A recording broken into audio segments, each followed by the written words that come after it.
भगवान शिव के क्रोध का शिकार हुए सूर्यदेव। भगवान शिव कितने भोले हैं यह तो सभी जानते हैं। कभी वह शिवलिंग के रूप में बंधे घंटे को चोरी करने वाले को अपना भक्त मान लेते हैं, तो कभी पेड़ पर चढ़े शिकारी के यूं ही बेलपत्र तोड़कर नीचे फेंकने को उसकी भक्ति समझ लेते हैं। यही नहीं, उससे प्रसन्न होकर वह उसे सर्वस्व दे भी देते हैं।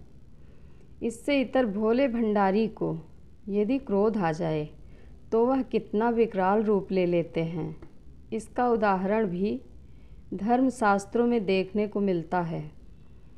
18 पुराणों में सबसे प्राचीनतम पुराण ब्रह्मवैवर्त पुराण में ऐसी ही एक कथा मिलती है, जब नवग्रहों के राजाधिराज भगवान सूर्य को भी शिव जी के कोप का शिकार बनना पड़ा। आइए जानते हैं क्या है पूरी कहानी। ब्रह्मवैवर्त पुराण के अनुसार असुर माली और सुमाली को गंभीर शारीरिक पीड़ा थी। सूर्यदेव की अवहेलना के कारण वह इससे मुक्ति नहीं पा रहे थे। उन दोनों ने भगवान शिव के शरण में जाने का निश्चय किया।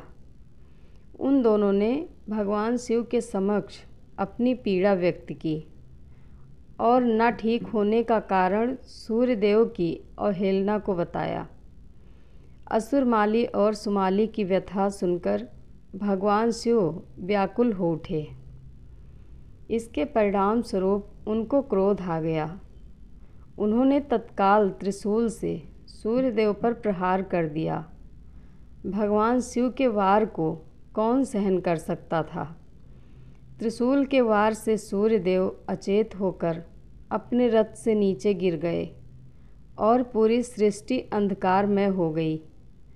सूर्यदेव कश्यप ऋषि के पुत्र हैं।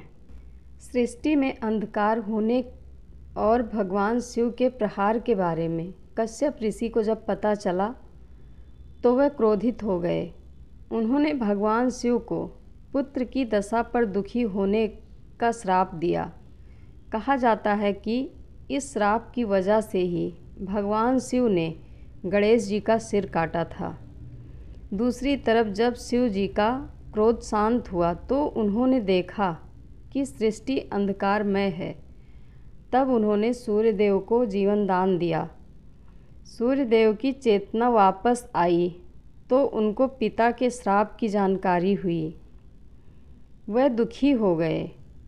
तब ब्रह्मा जी ने उनको समझाया।